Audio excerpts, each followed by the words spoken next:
All right, I'll call this meeting to order, and we'll start with the Pledge of Allegiance.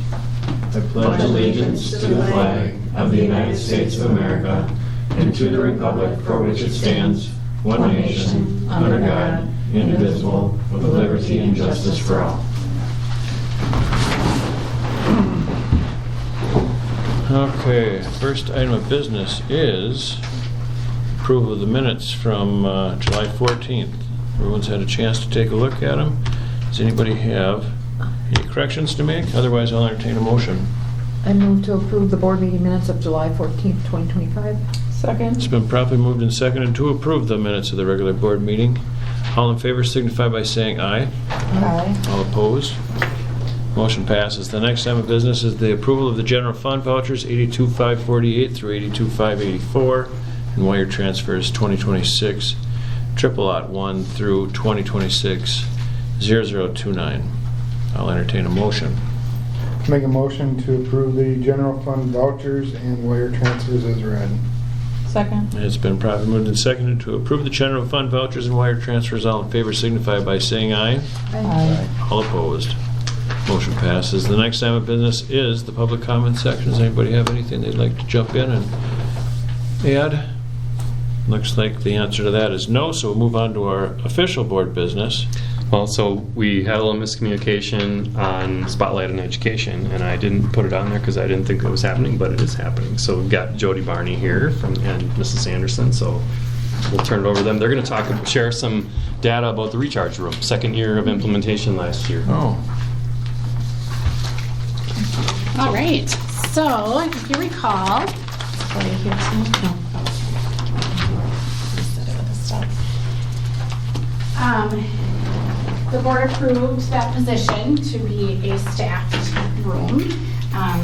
Located, I think we walked down there when it first was opening. It's kind of down the early childhood wing. Students can come as an unscheduled break. It's not a place to come to when they are escalated. It's a place to come to when they are calm. And then after a number of unscheduled, it could turn into a scheduled break. And some students start the year with a scheduled break. Some are given the option. And we've kept data, thanks to Jody and her great clerical skills. So we have 3 years of data. I always kind of say the only way to know if it does not work is if we shut it down and then start tracking office referral data. We don't want to do that. So this really affects a lot of our students. Those kiddos that might receive an ODR, office discipline referral, we are catching them in ways to work on skills. So Jody has been with it since the onset. So she is definitely the expert. So first I just want to thank everybody and the planning committee for believing in allowing this room to happen. I've had the privilege to build it and facilitate it for the last 3 years. I believe in this room wholeheartedly. We work on skills with the kiddos that need skills. I mean, academics are important, yes, but if you don't have that skill to work on your anger management, let's say, then academics don't go. So I'm giving teaching them the skills, making those connections with those kiddos to build lifelong skills so they can take throughout their career here at Clear Lake and in their adult life. I don't turn any kiddos away. Sometimes there's behind the scenes things that I take care of in that room. I may have a kid that comes in there a little bit escalated. You just work through it, teach them those tools, give them strategy, and we work through it. The best part that I feel, sometimes it doesn't always feel like I'm making an impact, but when I'm in that room in the morning and then I go back out in the hallway in the afternoon and I see a kid that I've been working on with some anger issues and I can see him escalated over there in the corner and I'm just passing by, hey, I noticed that you're looking like you're feeling a little frustrated. Do you have any tools or anything, like just certain things like that? And the kid would say, oh yeah, and then we calm down and blow it away. And that saves us a phone call sometimes to the office. Just those types of things really helps. And with inner adolescents, like anxiety and depression are on the rise big time. So I think like just giving those tools to the kids to help with that is huge. And then making that connection with them, and I don't know, I have a lot of passion for that room, so to know the science behind it and know how it works, and I just, yeah. I do feel that having that room also really shows that answer to the survey question, do you have an adult that you can connect with? And I mean, Jody is just a great resource for that. And I feel adults in the building could benefit. Sometimes I just want to go to the recharge room and just have my time of, because it is skills for life. It isn't just unregulated kiddos having temper tantrums, let's say. It's learning life skills on how to deal with conflict, inner conflict, and conflict between others. Yeah. Anything else? And just, I mean, what was I gonna say? We're good. I think what is one of the great things about that effort is that room is just it shows a proactive, positive approach to managing student behaviors. It's not just reactive. It's, that was the whole idea behind it, is that how can we, as you said, prevent students from getting to that point where now they make a bad choice, they're disrespectful, whatever, have a conflict, with another kid or with a staff member. So I do think it's a great opportunity to showcase the approach of the building to say, yes, when students get real escalated or have, that's an issue, that's a separate thing to deal with, but we are taking a proactive, positive approach to try to prevent those situations, but also, as you said, give them the skills so that down the road as they get older, they don't, they don't have to face those issues, those escalations. And it's for any kiddo in the Clear Lake building. It's not just like our kids that have an IEP. It's mostly anybody that wants to come work on building that stamina to stay in the upstairs brain, to do their math lesson, some might say, oh, you're just avoiding work, but no, stay for the lesson. I tell the teacher, and I do a lot of communication with the teachers and working with each child that they might have a skill that they need to work on. Stay for your math lesson, do a problem, then come down and we'll work through some anxiety reflections and give you some tools to work on. I have a few kids that we're building a toolbox for, like with our zones of regulation. So it's ongoing.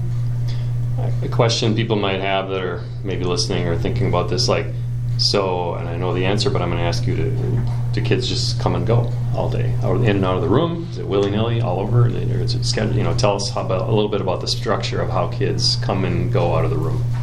There are specific scheduled breaks, but it is open to anybody at any time. So there may be a time that I have 9 kids in there and I have to know how to classroom management and move them about the room, because there's like 5 stations for each kid, but I take them in and we just adjust. There's a communication process from the classroom to the 9 kids who are in there, though, right? I mean, there's They come with the ticket. They come with a ticket. Yep. The teacher says, yep, go ahead, go down, and they're not just walking around the building unfettered. I guess that's sometimes people misunderstand that or might think that. Mm-hmm. And some could say, well, they are going to avoid work and they can just hang out with Mrs. Barney. That's communicated with the teacher too. Like she said, get a couple problems done and then come on down. So this isn't a work avoidance.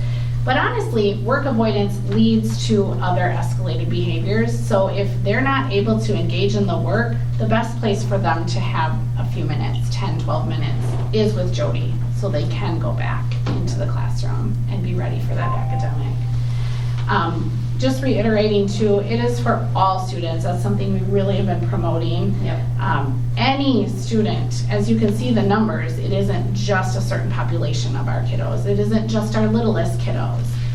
It really is for any student. And we have had neighboring districts come and tour it and interview Jody and take notes, and we've shared everything because we find it so valuable that we would want other schools to replicate and make it work for them, but this is how it has really been a benefit to our district.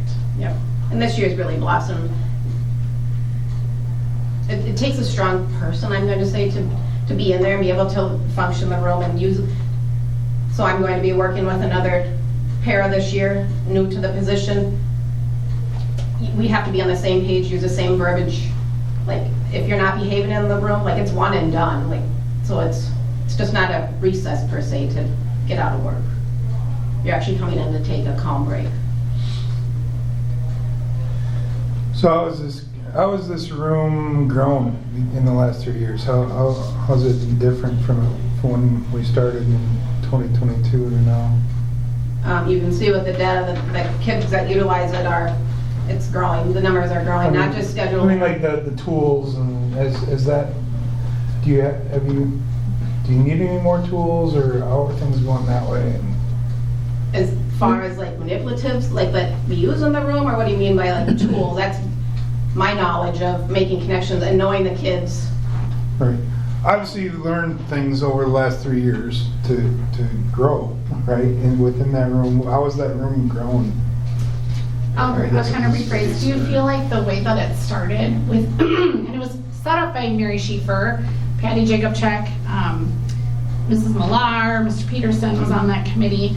That initial vision for it, do you feel that has remained, or have you kind of needed to enhance and kind of change as the needs have been changed? Personally, I feel it's stayed the same because I'm on the same page with the planning committee and with my knowledge and background in working with kiddos. It's just growing that way. So it's based on research principles, and so we've not made human choices to say, well, let's just make it a little bit more relaxed, or that it's very structured. There's science behind it, and it's, I mean, the kids are quiet. It's not, like I said, it's not recess. We come in, they know their things they have to do. If they're new to the room, they just come in, and we have upper wing kiddos that sometimes don't want to talk. They just come in, have their little area, take their break, and go back to class. I've subbed in there, and I don't know the routine, but the kiddos who enter let me know what it is. So that's how much they thrive on that understanding of structure too. I mean, the planning committee planned it. Myself and Tanya O'Connor, who first started this, built the program, built it, facilitated it, and I've been in there the last 3 years, and I want to see it continue. I feel like it is a great tool for our kids at Clear Lake. Because, like I said, the academic piece is important, but if they don't have that skill to work through, I'm frustrated, or math, anxiety, if they don't have those tools, that math is not going to get done.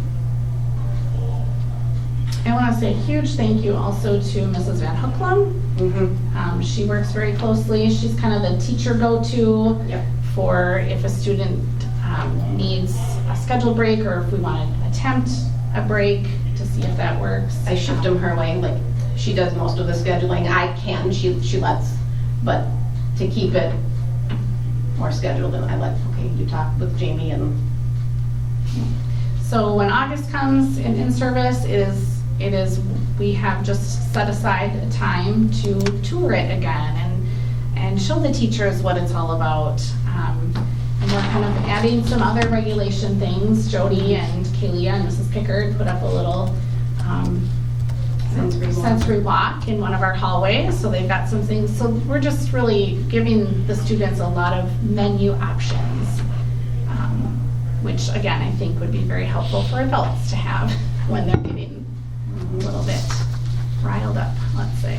So have you seen a connection between this room and student success? I would say the more minutes students can be in the classroom. So, I mean, that would have to be a documented tracking. Maybe I'm just saying, like, you have like 3,900 visits.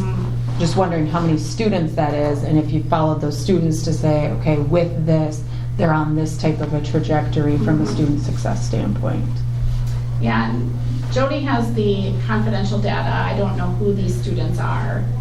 But that we could probably track a couple students that just to show like this, like if you're really looking at the effectiveness, it's without this they would have been on this trajectory. With this, here's how this is like introducing this has changed their grades and their path with that. And then summer's presentation could be. Well, and I'm just wondering if there's trigger points in the year, you know, like things ebbs and flow. It looks like April, I don't know what happened in April, but 146 visits, what else might have been going Long on? stretch between spring break and. Yeah, I'm just like, whew, Yep. ready for school to be done?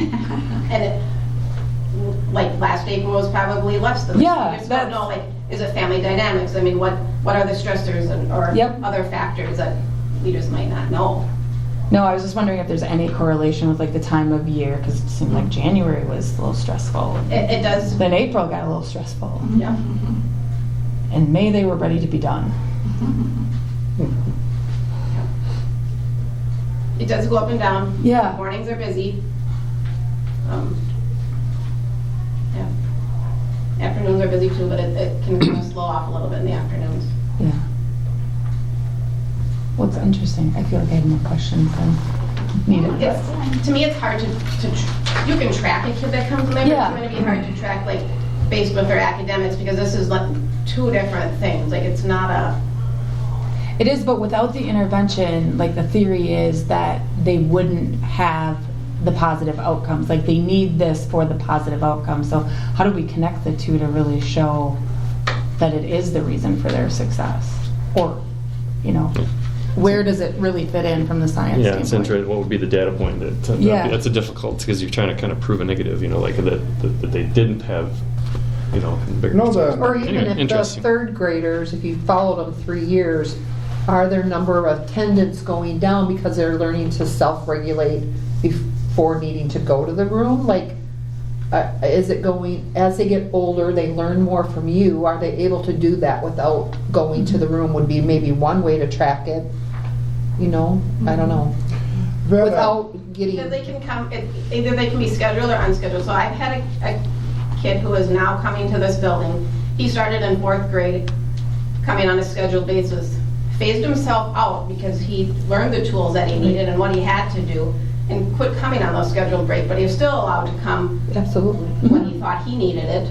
Right. And he would come in and he would tell me, like, I need this because of this, this is what I'm doing. And pretty soon then we just phased completely. Right, but I think That's that the would be a success data story right point there, that would like, prove that's the success, data. that he came less, he started to learn how to do it himself, still needed it, like who wouldn't? But I think that would be a data that That would say is- the success story. I've had It's a, hard, when they go up grade Yeah. level, it kind of depends on Yeah. who New their teacher, new is, stress, yeah, I get it. what- how that all plays too, if they're coming or not coming. Right. I've had a relationship with the elementary principals in De Pere through my business, and they do a lot of tracking.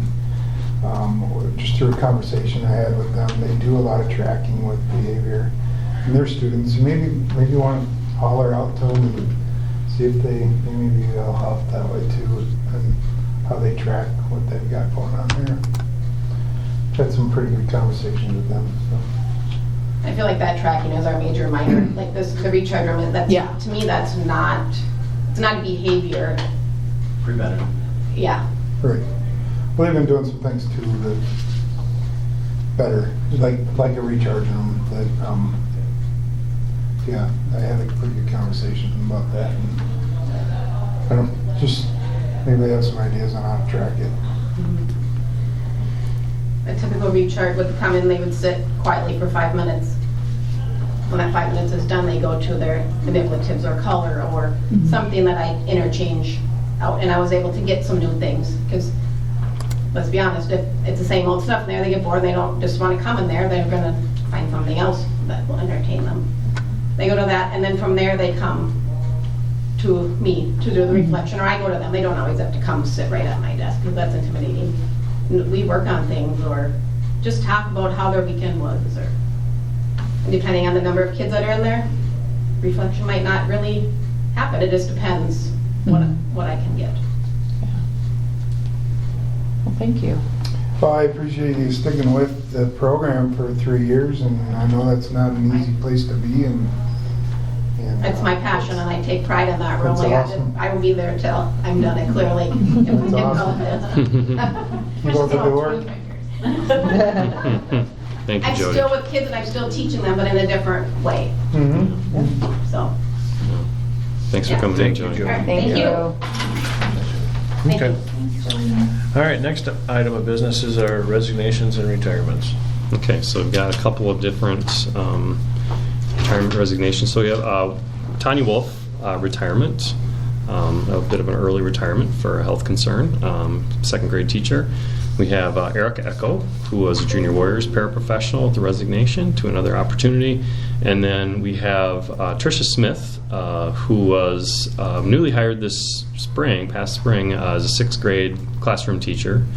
And she has a different opportunity that she is going to pursue. So she submitted her resignation recently. So we have those three. Okay, I'll entertain a motion. I move to approve the resignations and retirements. Second. It's been properly moved and seconded to approve our resignations. All in favor signify by saying aye. Aye. All opposed? Motion passes. Next item of business is our approval of hires. Okay. Since these are both in your building, Teresa, do you want to do the honors, or do you want, or are you on that, or do you want, or not? Yes. They were your hires, so you can Well, do the yeah, honors. so I was involved in one of them and then not the other. But Junior Warriors coordinator, we have Kinsey Kuhn, and she has been doing some shadowing and will start officially next Monday. And elementary special ed paraprofessional, Mackenzie Gamache, a great substitute that we had this past year, and I feel like it would be just a really great fit for our building. Do have some positions that are opening and that Yeah. have opened, and I actually think we're close on some of those, but not quite, didn't quite have a agreement or contract to bring to the board yet, so. All right, I'll entertain a motion. I move to approve the hires. Second. It's been properly moved and seconded to approve our hires. All in favor signify by saying aye. Aye. All opposed? Motion passes. The next item of business is the fall coach roster. Okay, so no new additions. We've had some additions that have been approved this spring and summer already, but you can see for football, head coach Neil Larson, assisted by Steve Arcand, Ryan Burry, Aaron Johnson. Middle school football, Steve Rubel and Seth Amundsen in back this year. Volleyball, pretty much the high school, keeping the same crew there. Mark Bold is the head coach. JV, Amy Winke, C-Squad, Brooklyn Tolzman. And then middle school, you guys saw earlier this year, Lori French, Lily Peets. And then cross country, returning, Christy Niles, assisted by Kirsten Hughes. I will entertain a motion. I move to approve the coaching roster. Second. It's been properly moved and seconded to approve the fall coaching roster. All in favor signify by saying aye. Aye. All opposed? Motion passes. The next item of business is the 24-25 year-end district budget update. Okay, so in July, I gave you a little bit of a preview. At that point, I said it was a rough estimate of what our year-end, unspent dollars would be. As typical, we had a few more weeks after that. We had some more expenses that came in. There were payables that came in. We had a couple other adjustments or things that we looked at, as we always do. So our unspent dollars, so if you open up the document there, the unspent, the bottom row, I guess there, that's separated, we had, for the end of the 24-25 year, we had $338,000 underspent dollars. And remember I talked about that unexpected benefit we got from high-cost transportation aid very late in June. So at the time, still kind of absorbing that, I was telling you at the last meeting, my thought was that we would transfer virtually all of that into Fund 46 and spend it to keep our levy low. Well, as I toss and turn and think about different things with the budget, I'm looking at the budget that we're building for this coming year, looking at it being pretty tight. So I got to thinking we've got this, how can we maybe help us benefit us next year? So did a little more digging, did a little more work with our partners at Baird to model some things out and just say, hey, if we, went deep into their forecast model and, tried different scenarios, really tuned in some of the other things that some of the other data we've received from the state is getting better here. And, we've basically figured out that we could roll about $100,000 into our Fund 10 balance, let it stay in Fund 10, build that fund balance up a little bit, and really have about a $30,000 hit to our levy. So And actually some of that, and I'm going to go through the revenue limit worksheet in a few minutes, some of that's actually mitigated by some other things a little bit. So kind of played with some different scenarios and felt like that was kind of a sweet spot to boost up our fund balance a significant amount, because we haven't really been able to do that as much the last couple of years, to keep it up above that, get us to 18%. But yet really have not a real big impact on our levy, because the other part of this, as we'll see in a few minutes, as we did our revenue limit worksheet, our levy is not going to be as big as I expected, as doing the worksheet projected. So, and we've got a couple other things we can maybe do to cushion that. So all in all, I'm just letting you know. So we transferred $230,000 into Fund 46, and then we let $108,114 stay in Fund 10 to build up our balance. So you can see on the worksheet here how the pink matches up. So the $108,000 is added to the pink box up above, and then the transfer of the $230,000 also goes in as an expense, the yellow box up above. So that's important to remember too. So if you take out that $230,000, you can see kind of how our spending, we held our spending down quite a bit last year and kind of decreased it. So anyway, I like to use this little tool, built this a few years ago to just kind of let me see. So projecting it's the nice thing to get our fund balance up to 18%, which keeps us in that safer zone, to avoid any short-term borrowing as our budget has gotten bigger. So you see the Fund 10 expenses as they've grown. Last time we were above 17 was back in 2019, 2020. Our expenses were $7.5 million back then. Now they're just about $9 million, and to or a little over $9 million. So to keep that balance, you got to obviously keep that percentage. You got to build that balance up. So, so I thought that was, like I said, did a little deeper dive than what I initially was thinking a month ago when we met. So, any questions about that? And we have a nice healthy balance in our Fund 46, which we'll be able to use for facility upgrades and maintenance. So. And now, Chris, you had mentioned that we can pull out a 46 whenever we need to. Yeah, I'm going to talk about that with our budget talk and our Fund 46 plan. Yeah, it's a little bit of flexibility we'll try to build. So, all right. You want to move on to the approval of the 25-26 preliminary budget? I'm ready if you guys are. Mm-hmm. Okay. I made paper copies because some things are just easier and better to look at. On paper in front of you, at least for me anyway.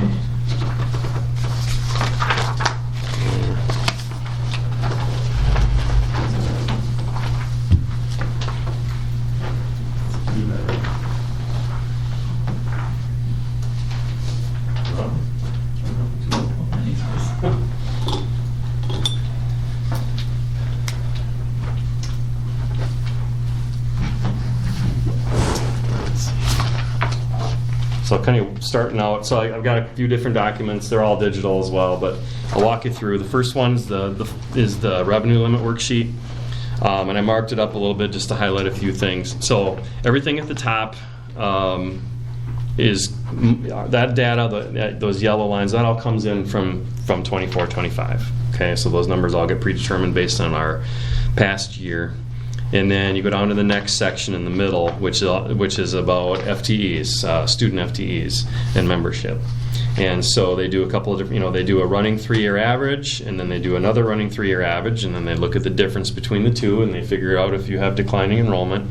And if you do have declining enrollment, which we do, there's an exemption built in for that. So the thing to know I circled it there, of course, 2025, those are estimated numbers. So the summer FTE number, being conservative there, I went down one just to kind of be conservative.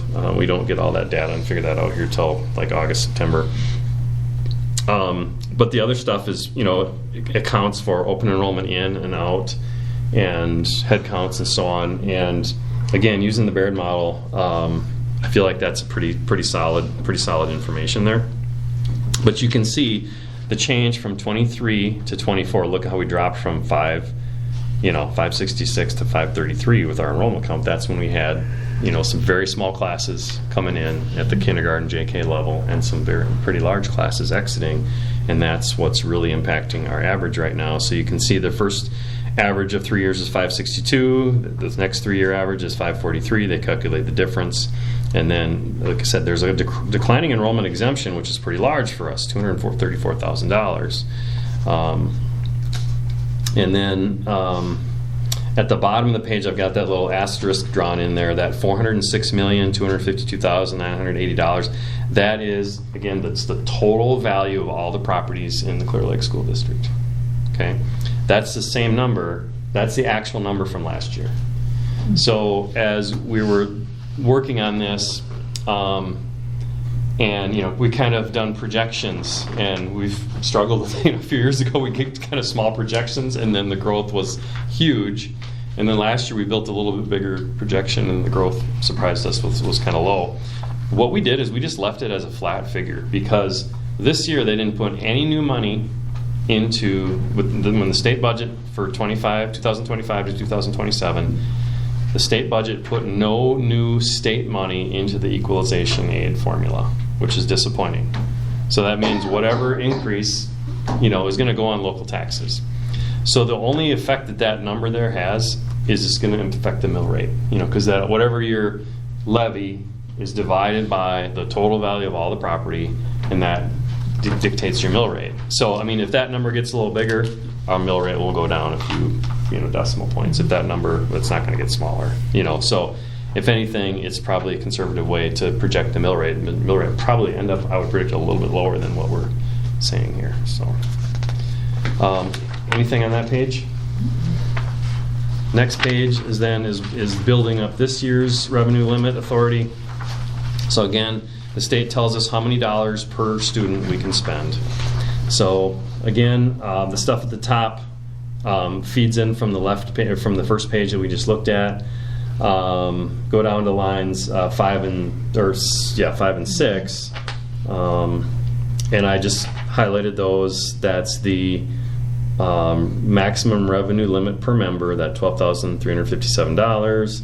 And the current membership of 543. So you multiply those two together to come up with that dollar value there. But then you go below that, and there's a hold harmless non-recurring exemption that factors in, and it's complicated. I probably couldn't even explain it. That factors into your declining enrollment as well. So there's another factor that they have for not allowing you to just fall off precipitously, so that if you lose a bunch of students, your budget doesn't just crash. You have a cushion as you go down over time. So then there's a big category there of non-recurring exemptions. So these are one-time exemptions that happen. Right now they're all zeros. I put a little question mark and asterisk next to transfer of service. So transfer of service is something you can apply for here in the fall if you have a student who moves in from another district or another educational entity that has existing, expenses due to an IEP or English language learning, things like that. There are certain things you can qualify for, and you can get some transfer service dollars. So I would anticipate we'll apply for some and get a few things there this year. So that's another factor that is a little bit unknown right now. So that may impact. And then you go to the next category there is non-recurring exemptions. And these are one-time exemptions outside of that $6,710,000 that you can go above that for your revenue limit. So again, that declining enrollment exemption that comes in from that first page, you saw that. So that's a 1-year thing. The energy efficiency net exemption, that's the stuff from back in 2013-14 when we did the project at the elementary school. That's still that financing thing there. That's all part of a debt schedule. Letter H is an estimate. That's again our private school voucher aid deduction. So we are allowed whatever dollars are deducted out of our budget for private voucher schools. Last year was $194,000. So we used a little formula, estimated $207,000. But whatever that is, you're allowed to then levy that to offset it. So we don't lose money as a school district, but our taxpayers pay money for those voucher students to go to private schools. So we're estimating that at $207,000, not the giant increase like we had last year. So then you get to a revenue limit with all exemptions of $7,676,284. So then you take that $7.67 million, and then the state, funds a portion of it, and then the rest, which is roughly for us usually between 60 and 70% of it, and then the rest of it is funded through our local tax levy. So this is the part I was referring to before, is the state typically will put some money, as the per pupil dollars are allowed to go up, the state will usually put some money into the formula to offset the increase, so that the state is paying a little bit. They maintain their portion. They did not do that this year. They put $0 into the equalization aid formula. So again, that means it's all going to go local. So that's the state portion, $5,094,000. The local portion then of the levy would be $2,581,000 for now, out of the equalization formula. Then you go to the bottom part, and then the top two lines there, you take that $2,581,677, and that is reflected in, you put in that non-referendum debt deduction or increase there, that $480,000, and then the rest of it. If you total those two together, the 2.101 and the $480,000, that totals up to that $2,581,000. So there's that part, and then the second part is line number 15. So these are local levies that exist outside of the revenue limit. So the first one is the referendum from 2013, that $495,000. That is part of the debt schedule that was approved by voters back in 2013. So that goes above and beyond the revenue limit. And then we also have Community Ed, Fund 80, Community Services, Community Ed. We are allowed to levy outside of the revenue limit with that too. And if you remember, we had a 2-year strategy, because forever we've only levied $30,000 for probably 20 some years. And so when we agreed to provide free 4K wraparound, we said that we would step it up over 2 years. So we did $20,000 the first year, and I have built in $20,000 more the following year for this year to kind of offset that expense. That's an area that when we get to the real quote-unquote budget in October, if we're feeling like we need to back our levy down a little bit, that's an area where we could probably back off our community ed levy a little bit to kind of balance off some of the other increase. So I mentioned before that by allowing $108,000 to go into fund balance, that impacts the aid that you get from the state the following year. So that's why we're always careful. We don't want to do too much of that because you lose state aid. So, but another thing, and I backtracked a little bit here. So if you go about a quarter of the way back up the page, and I put a little star in there, and you see a number of $36,341. So that is another assistance from the state that goes into the formula. It's exemption for personal property, and it's a long explanation, but basically last year they under funded that, and so this year it's kind of a little bit of a makeup, or it's restored again, so that's why there's a bigger number there. So that helps offset some of that hit that we're taking by letting more fund balance roll in. So that's a long explanation to say, our total levy goes up a little bit, about $16,000 right now from last year. Our mill rate, I project right now to go 7.75, and we can look at that more when we get to the other stuff here. So there's a lot that goes into this revenue limit worksheet, and trying to understand all the little pieces and parts that go into it to get it right. So, any other questions about this document? If I haven't bludgeoned you to death with enough information already, sorry. Nicely explained, Chris. As I was looking through it, I got the next page I threw in here because I thought, well, gee, how does that compare over the last few years? And so I just put in a history of our equalized rate is another way of saying mill rate. So this year, 7.75, last year, 7.65, the year before, it dipped way down because of the huge property value increase.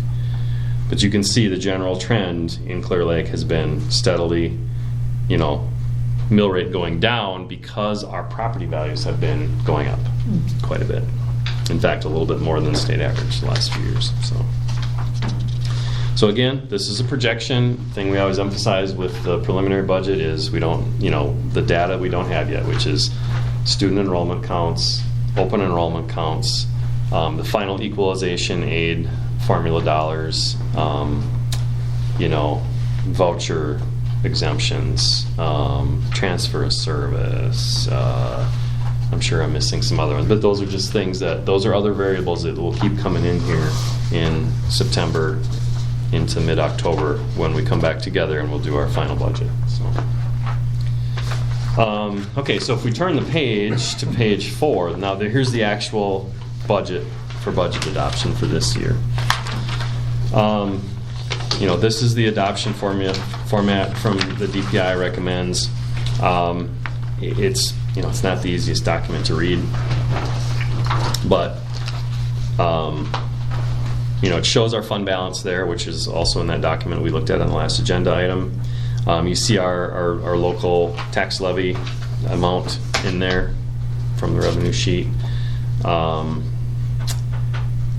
It's this top part here is all revenues, so you can see a large $636,000. That's our open enrollment students coming in. That's a payment from other districts for open enrollment coming in. Other bigger highlights, state aid, you get down further, state sources, line 34, $5 million in state aid. That's our big ticket item there. Federal sources, Title I, other grants, the small rural schools, achievement grants, stuff like that. You'll see the big numbers in there.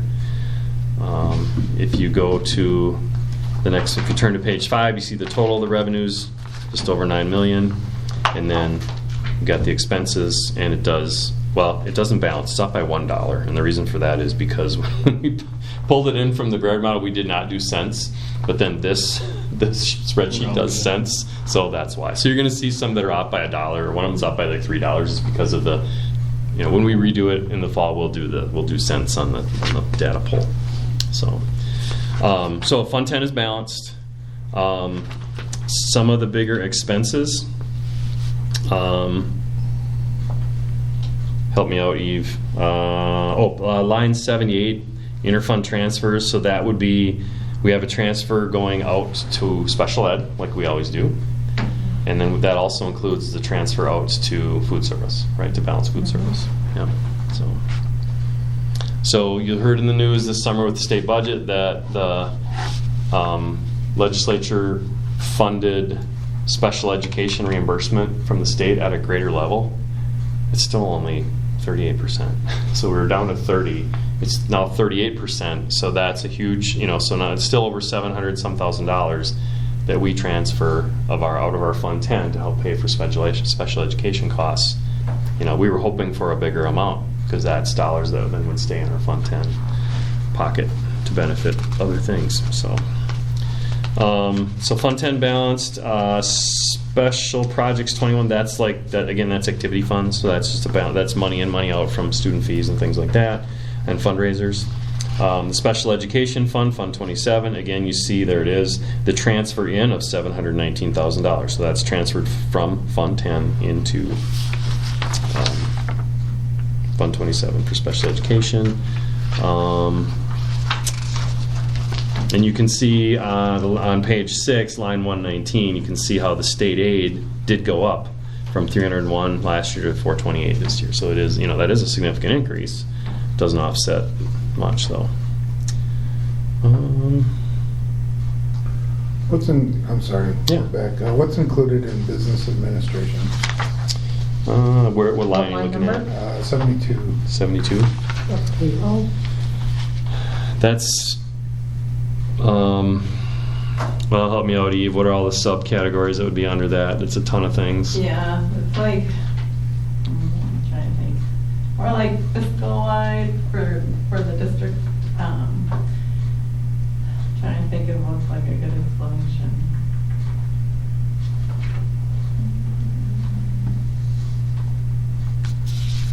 So does that include? Does that include salary and benefits for business office? I don't think it does. It might be just me in here with.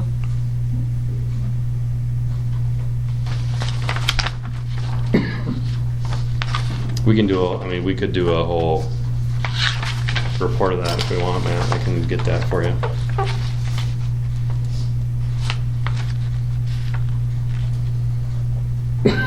Yeah, if you can't answer it now, that's fine. Yeah, we'll get that. We can report all that. We can do a report on that whole. Yeah, it'd be fun to Object. see how you got it from 1.7 down to 1.2.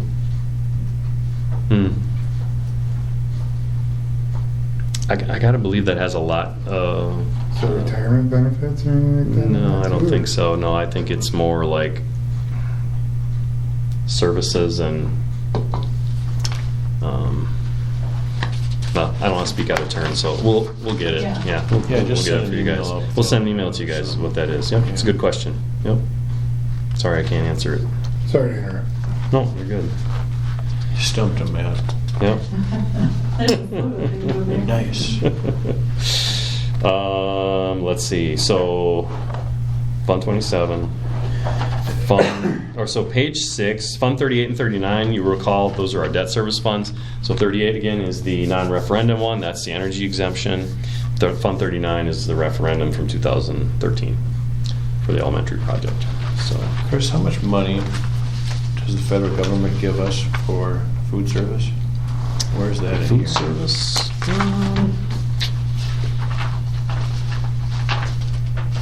Let's detail that That's out. Fund 50. And it's not detailed out in here, but it is, oh gosh, we were just inputting that last week. I'll find out. I can go into the model and find out. The majority of our food service funds do come from the federal government. And then there's some state funds, and then there's also the local generated funds from, student fees or the lunch fees. I was kind of thinking that the majority of the funds for the food service came from my checkbook. It feels like. Feels that way many days. 4 kids even. Yep. Yeah. I can find that out. I can find that number for you too. Yeah, it's not broken out in this specific report. You guys know what Fund 46 is. That's our facilities fund.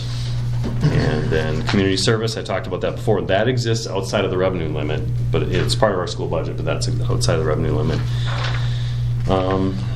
And you see, last year how we purposely, we cut in a little bit of that fund balance. We reduced it a little bit last year, knowing that we were going to offset some of the 4K costs with our levy, but we didn't offset all of them. So that's why the fund balance went down about 20, which is right what we projected. So that worked out pretty well.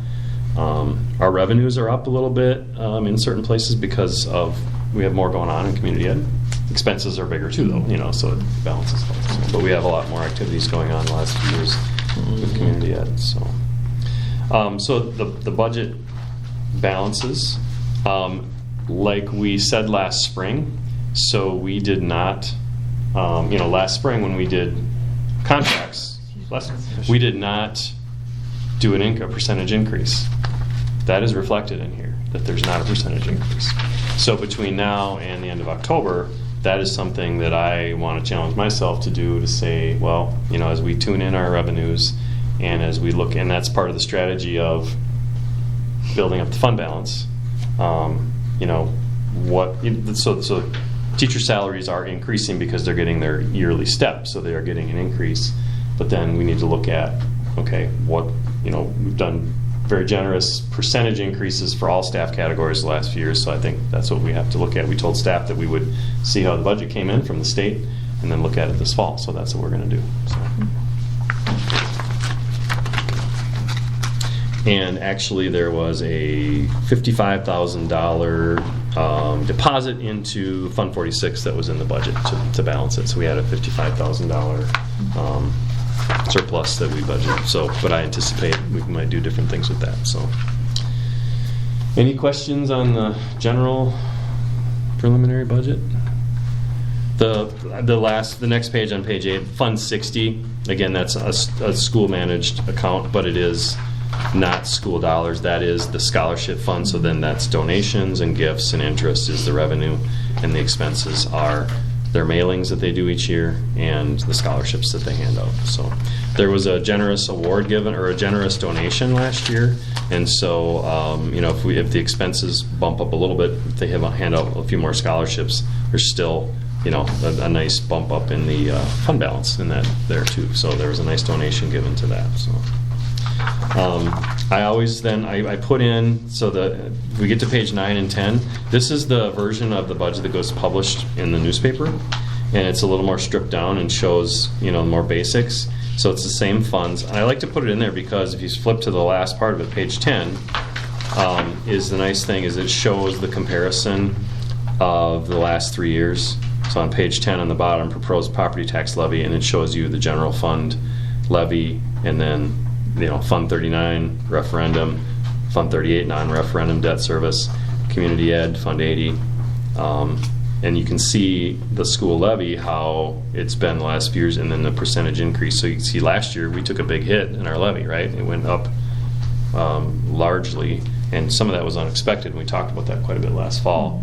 $194,000 in the voucher thing was an unexpected increase, but this year projecting a much smaller increase. And again, there was no state money put in, so it all falls on the local levy. But our overall revenue limit is not very big anymore because of our declining enrollment. So we really don't have, because of our declining enrollment, we really don't have very many new dollars to spend. So that's what makes our budget tight. When you publish this, Chris, you should put a circle around 1.34. Yeah. Yeah. I would also accentuate that we don't have the ESSER funds this year either. Yeah. Second year of that, yeah. Could have changed too. Yep. Yeah, like I said, when I came into this chair, I was in a pretty fortunate position. We had just passed a referendum, and we had ESSER funds that were offsetting a lot of our expenses, and so we had some, I had the luxury of saying yes to a lot of things. And as a board, we sat at the table, and you as a board said, we want to use that money, as we said, to invest in our staff, and we did that exactly. So, but yeah, we're back to reality a little bit now. So. Well, makes it easier when you've got the community behind you, so let's keep that up and move on. But we do need an approval. I will entertain a motion for that approval. I move to approve the 2025-26 preliminary budget. Second. It's been properly moved and second to approve the 25-26 preliminary budget. All in favor signify by saying aye. Aye. All opposed? Motion passes. The next item is the review of our dual sport policy trial. All right, Mr. Rosine is here. All right, so just a little bit of background and history. So about a year ago, you asked to kind of investigate dual sport option and bring back a plan to, and we did that in the beginning of the year. Kind of adopted a trial, to implement it in the spring, and we did that. So I had a meeting with all of the interested kids before spring sports started. Just kind of giving them an overview, handed them the policy, kind of walked through the policy. And then we ended up having about, I think it was 7, 4 boys and 3 girls actually go through the whole application process and try dual sports. So then following the season, during the season, I had reached out to the students a couple times during the email, just, making sure that, how things were going. And then following the season, I sent a survey out to the committee that was the spring sports coaches and a couple students that we had on the committee. And I basically asked them the questions, what were the benefits, given this past year, what were the benefits that you saw? What were the drawbacks that you saw? How was the communication? What were some of the challenges? And if we continue, what would we change? And overall, given the year, do the benefits outweigh the drawbacks? Because we all know that, we knew going in that there would be drawbacks, and so you're weighing, does it, do the benefits outweigh the drawbacks? It's kind of going through the benefits first. Kind of the, all of them had submitted a positive comment about, increasing some of the teams, being more competitive, and, kind of pretty standard generic, yes, it made some of the teams better. And then going through the drawbacks, scheduling is the drawback. And we knew that going in, and I think, especially depending on the spring, you forget how short that season is and how tight that schedule gets. So that was some of the drawbacks, as well as some of the rescheduled games. I know there was one incident with a rescheduling track meet that submitted their roster of events that got moved from a Thursday to a Monday, and they wouldn't let us change anything. And and then the rescheduled date happened to be on a primary sport for one of the other girls, and so we went without a spot, which penalized the team, and that was a big drawback. Some of the other ones were some resentment from some players and parents, some rumblings, and I get that and kind of knew that kind of going in. Sometimes difficult to keep athletes progressing, with missed practices and workouts. They come in, some of them would go, especially before the season, depending on what sport. Some would practice in the morning, and then so the athlete would go in the morning and go to practice in the evening, and that's a long day for some of those kids. A little disruption in culture, building with teams. Very limited practice times to fine tune some of the skills. And again, rescheduling and calendar kind of caused some negative animosity towards having a dual sport program. When asking about the communication, all the head coaches said yes, communication was okay. Some of the assistant coaches said no, they could have used better communication, but the athletes are going to the head coaches, not necessarily the assistant coaches. Some of the challenges, every single person that said yes, the scheduling, the tight season, every single committee member said, yeah, that was the challenge. And then if we continue, what would we change? One said avoid having events on the same night. Wouldn't that be nice? But that is impossible to do. And then the other one was, now that we've gone through it for a year, having a little bit more reality on and understanding, reconvening the spring coaches to kind of talk through some of the things that they saw, as far as some of the calendar issues and kind of working it out, so they have a better idea and a course of action if there's some rescheduling going on. Because we had just two new coaches, so they really didn't have an idea on how to, or what was coming their way. So I think that if we do continue it, that would be a well used meeting to try and discuss some of what we saw and how to improve it. There's some things that I saw if we do continue it, what I would do differently and how to police it, how to kind of maybe communicate, how to the scheduling. Like I was telling Chris about this, that I had the kids submit a paper copy of their schedule. Well,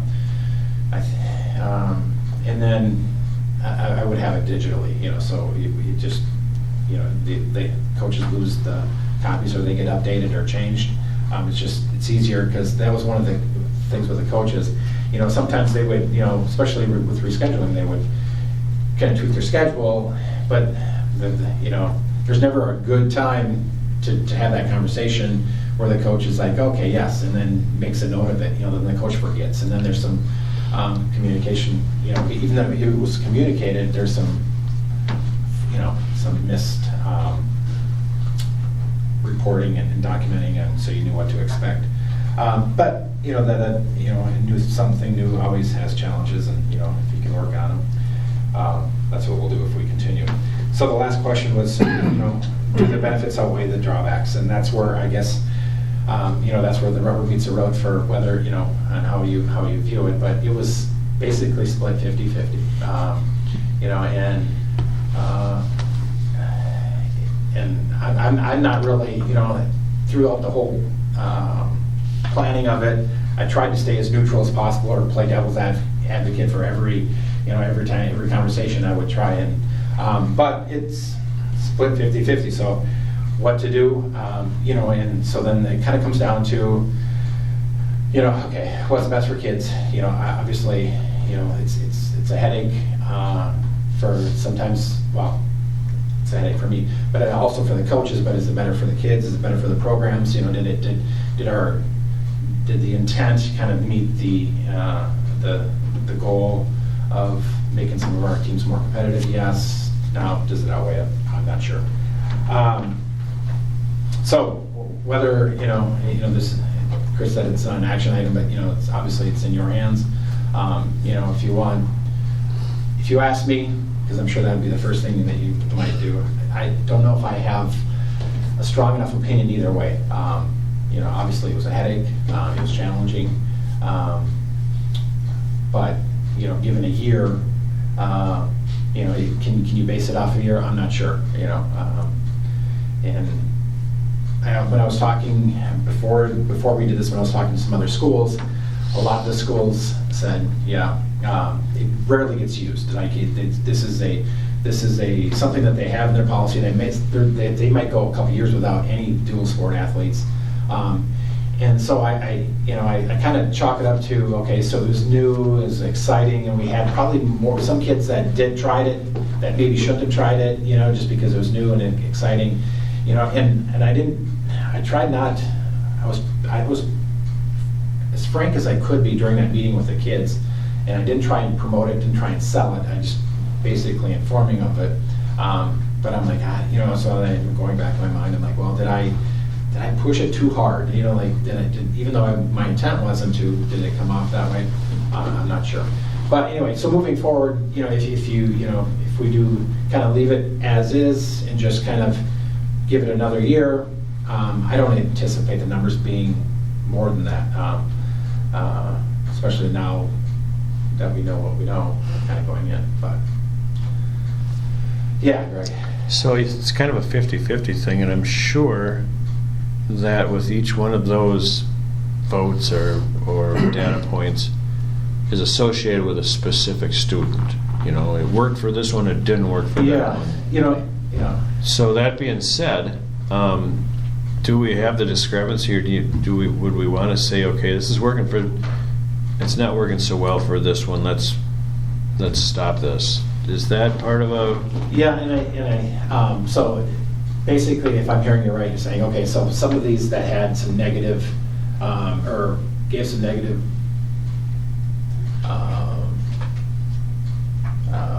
I'm not even sure the word I'm looking for, but circumstances to the coaches and to the system, do we just not let them do it? Yeah, I think that would be, there's a couple that I know won't do it again, just because it was a bad experience. Yeah.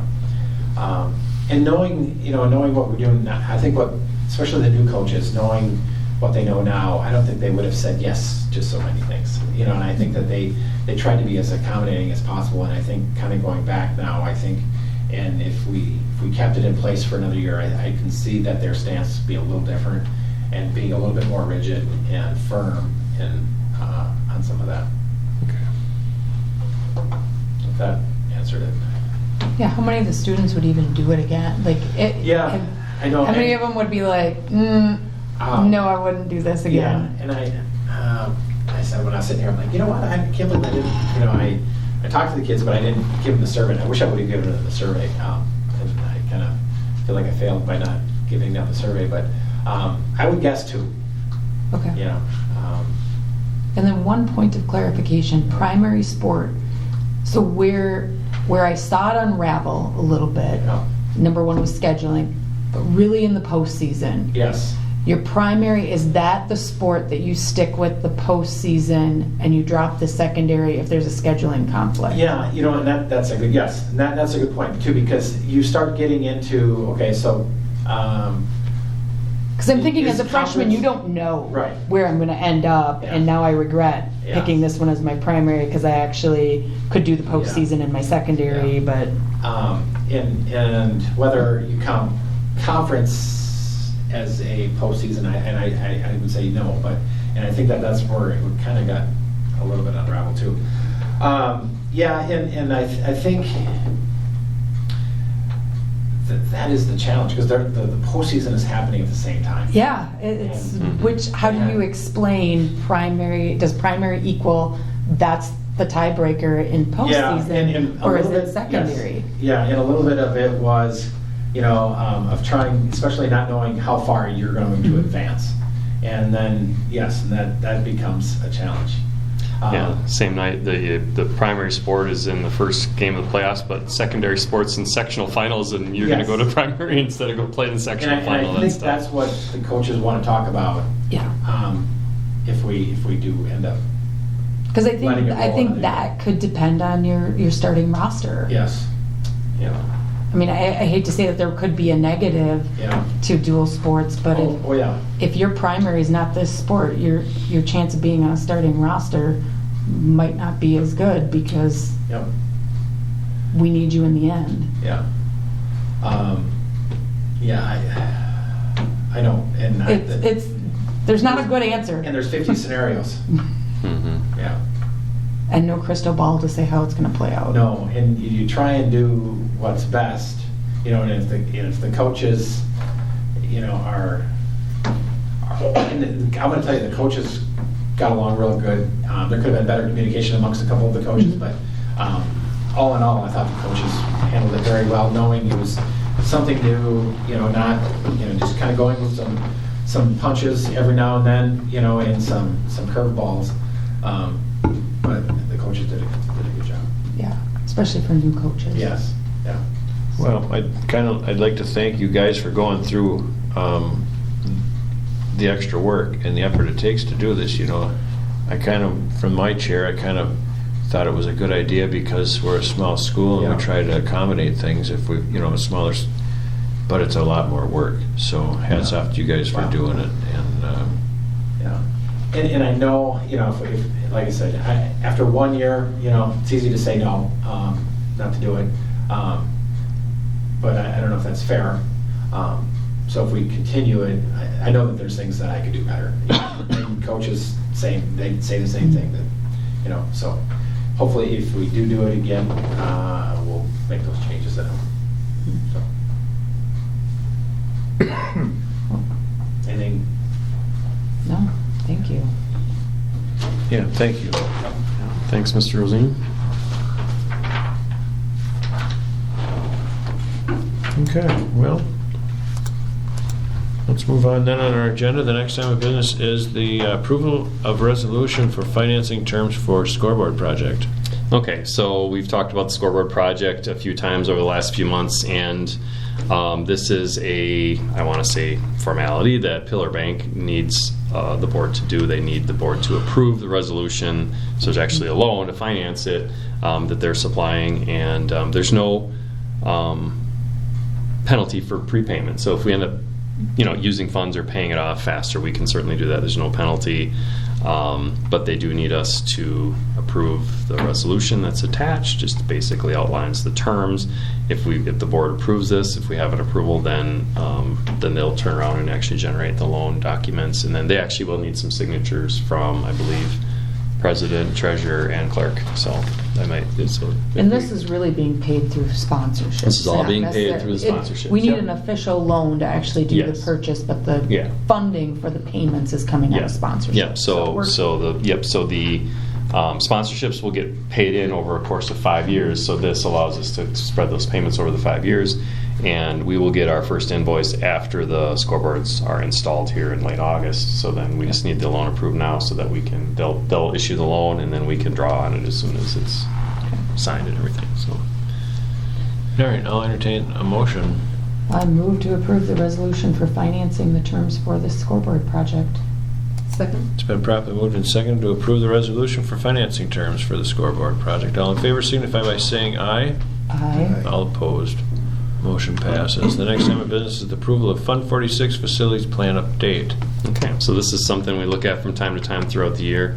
And one of the things, so Fund 46 again is our capital projects fund that we are allowed to take surplus dollars if we want at the end of a fiscal year and pay those into Fund 46. They count as expenses from the state, so that allows us to not take a penalty for not spending our revenue from the state. And then that money, after sitting its initial 5 years from 2017 to 2022, it had to sit there untouched for 5 years. Now, it doesn't have to sit for 5 years. It can flow in and flow out.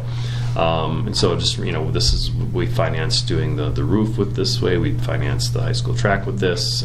We've done some other big projects. Last year we did the fire alarm replacement here at the high school. So some bigger projects we've been able to do. We've also done some smaller projects. One of the things, looking at our tighter budget that we have,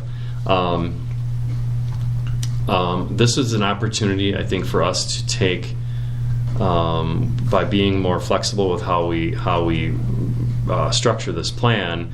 It's an opportunity for us to take a lot of our maintenance costs out of our regular budget and shift them on over to Fund 46. So we have, and I did the homework with DPI, looking at what's allowed with Fund 46. Did the homework with our partners at Baird, talking about this, and we have our big projects listed there. So our overall facilities plan is outlined in the, we have the big study that Kraus Anderson did 2 years ago. And then we also identified back in January some higher priorities for the more immediate future. There's a couple links to those things. And we've got some of our big ticket items that were kind of on our wish list for the future. The elementary chiller, we know that. Bus garage remodel, storage at the high school. We know that our parking lot's going to need to be replaced at some point here at the high school. It's a big expense. HVAC upgrades at the high school. But what we're able to do too is we can look at maintenance and updates. So it's a maintenance fund. It's for updating and maintaining your facilities of any type. Maintenance and updates of electrical, plumbing, refrigeration, and HVAC systems. Maintenance and updates of our sidewalks, driveways, parking lots, grounds, and athletics fields. Again, those are all part of our facilities. Maintenance and updates of building exteriors, windows, doors, insulation, fencing, signage. Maintenance and updates of building interior finishes, doors, windows, signage, and flooring. Maintenance and updates of building communication, monitoring, and emergency response systems. So like our bell system, our PA system, our emergency, our camera systems, our fire alarms, stuff like that. So basically, this is allows us to then take the vast majority of our maintenance budget, which usually goes well north of $100,000 a year, for a broken chiller or a repair to a freezer in the commercial kitchen, or a motor went bad on an air handler, stuff like that. This would allow us to use Fund 46 to pay for those expenses. So.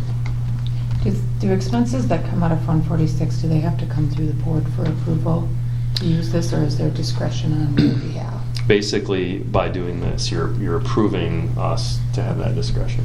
That if it's a facility, if it fits, it has to be, because the question that an auditor will always ask is, okay, where is the approval for that? And it stems back to, is it in your plan? Or, or I've asked the question, okay, is this allowable under Fund 46? And the answer is always, well, is it in your plan? If it's in your plan, and it's facilities, it's related. You can't put a bus in there. You can't pay for we it. have our stipulation in there too, that anything over 10,000, I believe that's important. Oh yeah. As far as the approval of itself, anything that's a large expense, yes, would still get brought to the board to say, we're going to upgrade the parking lot. We're not going to do that without board approval. So what you're asking is to update the plan to be able to put those expenses in, not stating that we're actually moving forward with that for this budget year.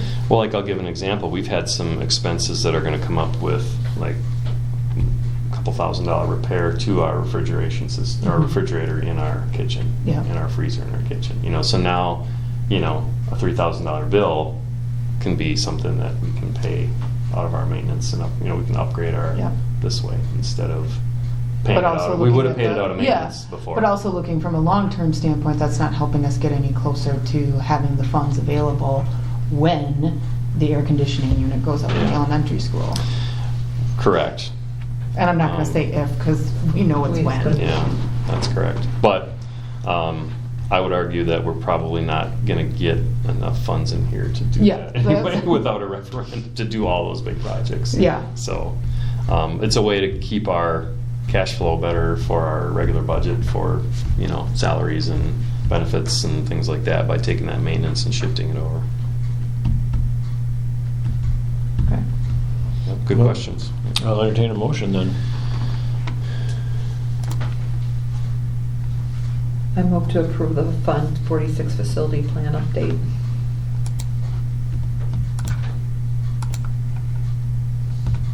Do I hear a second?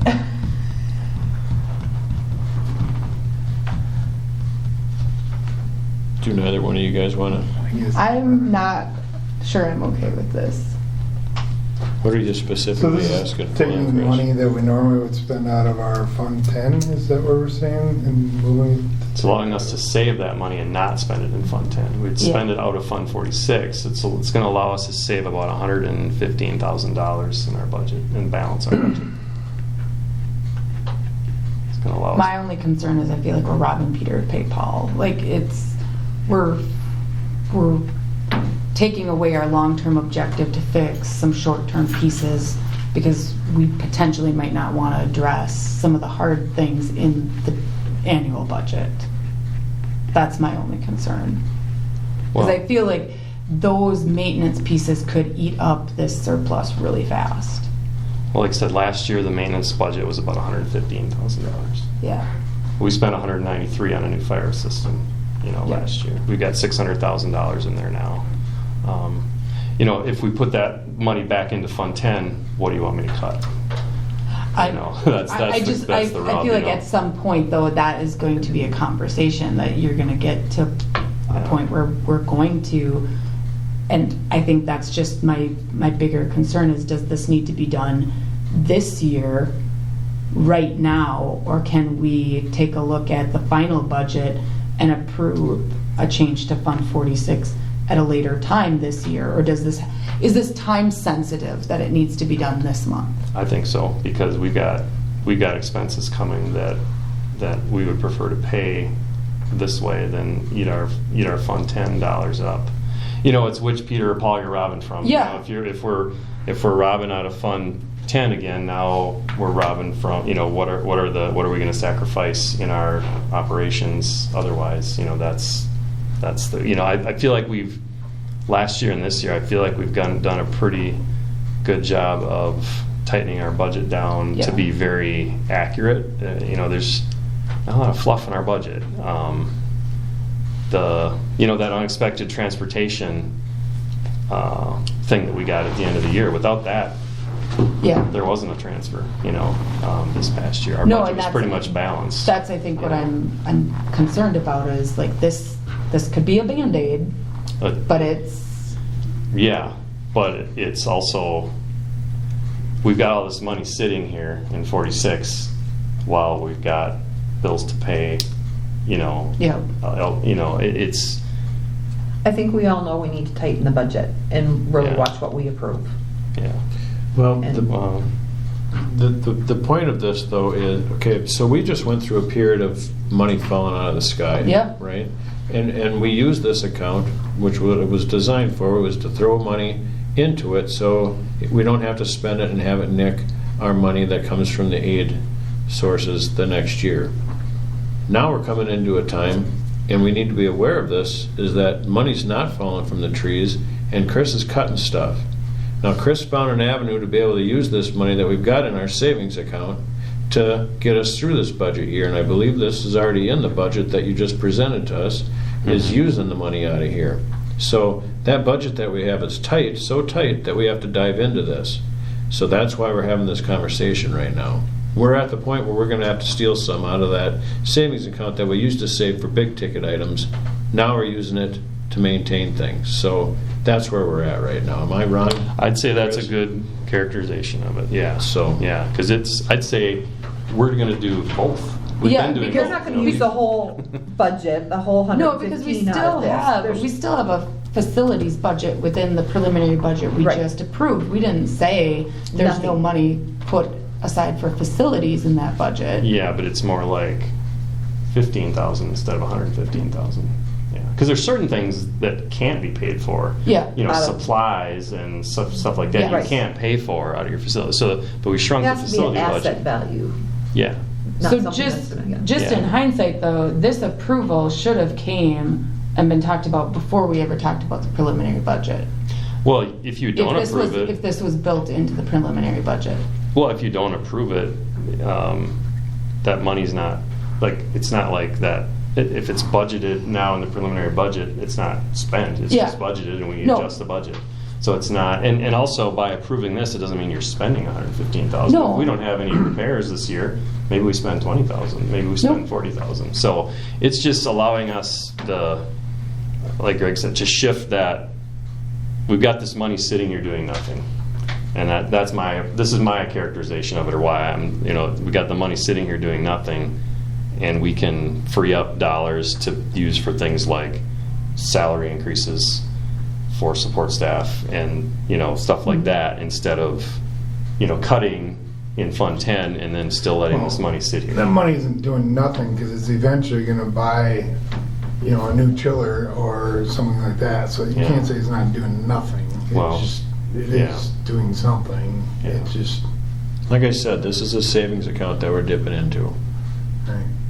And as far as belt tightening, yeah, that they both have to. And Yeah. we reduced 2 teachers this year from last year to this year, so we've cut 2 teachers, and we reduced. We're down 2 paraprofessionals from last year to this year. So that's definitely we had a 3rd grade teacher move to kindergarten Yep. that's not replaced, and we have a math teacher that's not replaced. We have 2 paras that aren't replaced. So we're definitely that the biggest source of your expenses Is salaries.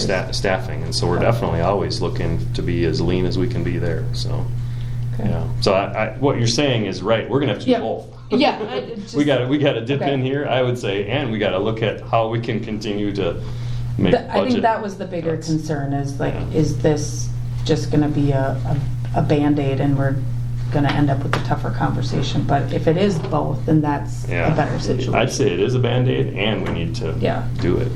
Well, and I think we have to have that conversation. If we don't want this to occur year after year, we're gonna have to talk about being a little more proactive on the Yeah.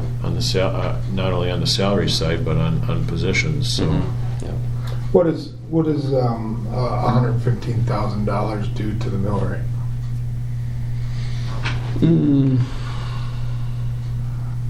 You're Well, tough questions tonight. that would be. I mean, it's. I could calculate it. I don't want to sit here and do it at the table. It'd take me a long Right. time to do that. But we can't just levy more. We can't do that if that's what you're getting at. Like we're not allowed to do that. Our revenue limit says we can only Gotcha. levy this Gotcha. much. Okay. Yeah, Which we're means not we allowed. have to, kind of like your home budget, Move things around. you can move things around. Yeah, and that was why kind of finding that balance when I was talking about the transfer is like, well, I want to put a significant amount of dollars into Fund 46, but I also want to leave some cushion in Fund 10 to have, if we have a tight budget or a budget shortfall, to be able to build up our fund balance a little bit for a leaner budget this year or in the future. More concerned about next year, honestly, 26, 27. So I think you're looking for a second, and I will second that. all right, it's been properly moved and seconded to approve the Fund 46 facilities plan update. Good conversation.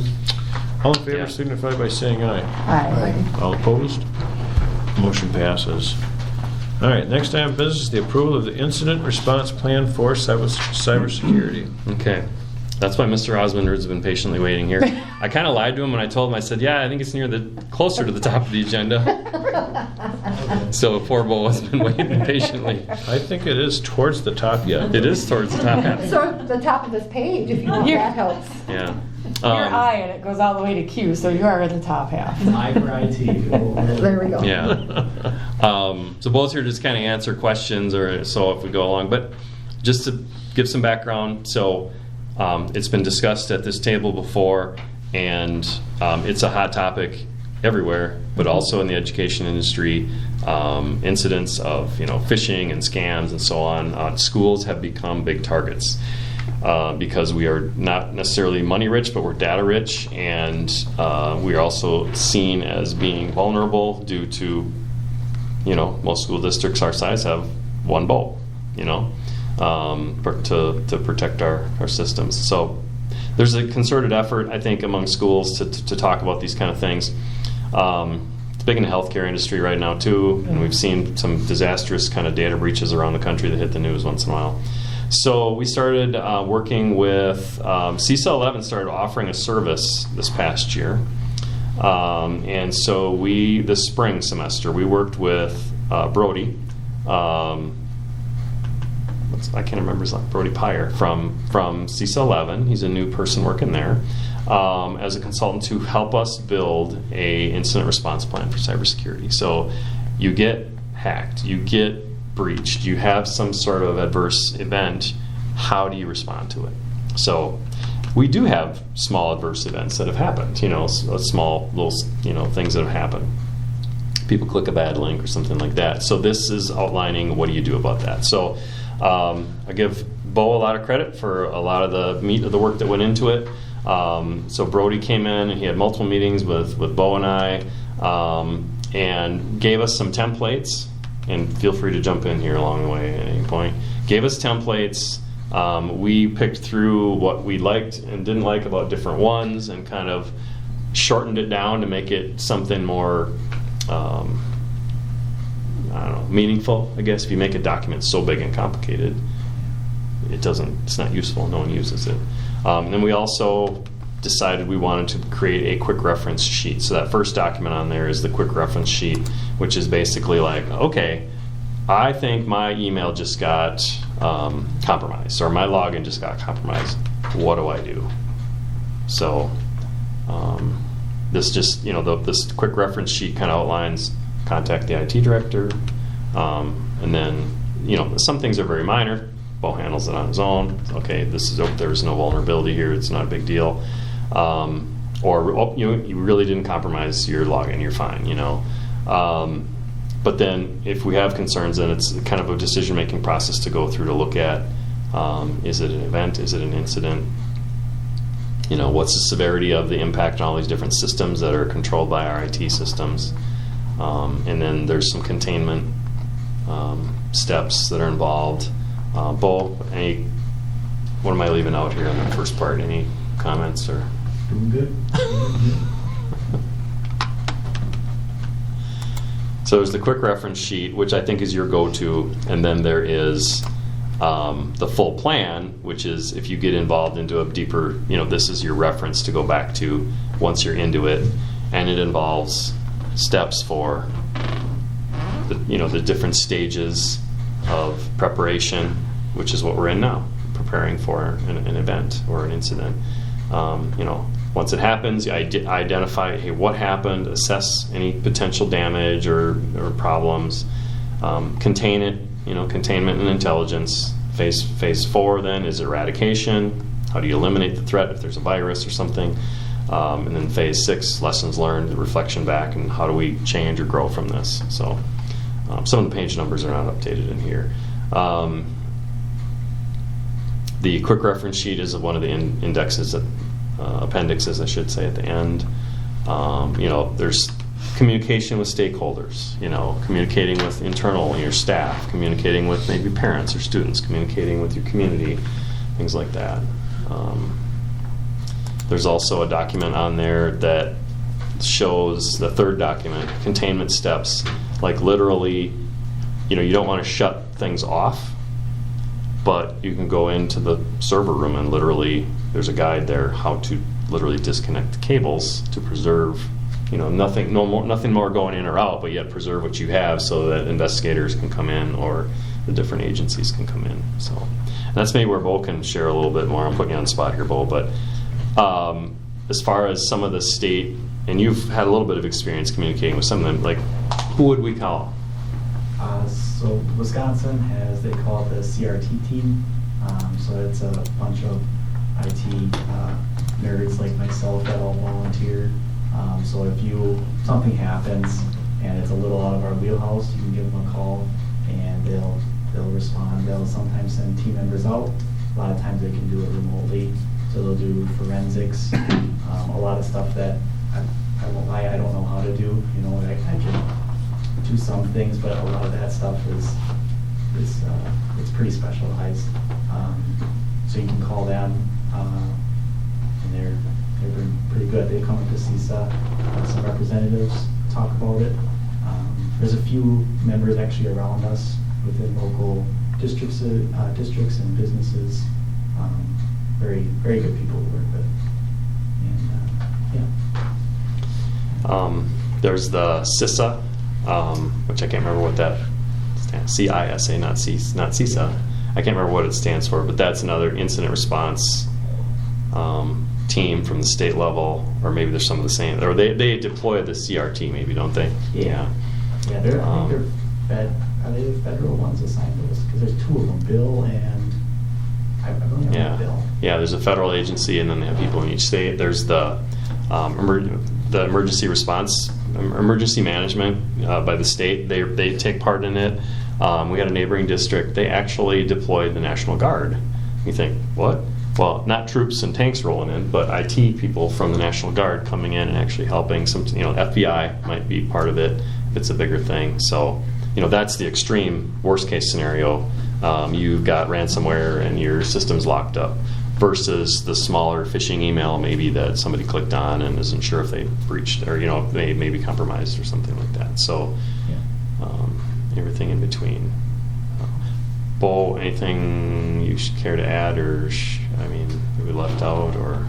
I guess the biggest thing or the best outcome that we hope with a plan like this is just to save time and confusion, so that by the time everything is all said and done, we look back, we can be confident that we did everything we could in a timely manner and didn't waste any of those precious seconds, because the internet moves pretty fast, and if you can even just cut one email getting sent out, you're doing good. So, and it's just one more thing that we're doing to try and bolster our stance in it, along with all of the other measures that we've been putting in place, and that we will be putting in place for this coming school year, just to try to stay as far ahead of it as we can.